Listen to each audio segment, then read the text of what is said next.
Hello, Healthcare Business Women's Association members. I'm Ken Scher. I'm an executive coach and career consultant, and I'm really excited to be coming to speak to you all on May 20th.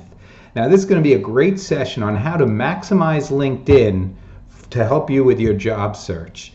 Now, I know there are many reasons why some of you may be out of work. It could be that you left your last job voluntarily. You've unfortunately been laid off, or maybe you're just returning to the workforce for the first time.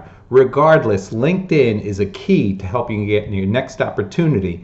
And at this session, if we're lucky enough to have everybody online, we're going to be able to work on your own individual profile so that when you leave that session, it'll be as good and strong as it can be. But even if we can't get online, you're going to get step-by-step instructions that will allow you to build a profile that will stand out from the crowd and will help you to get found by recruiters and hiring managers.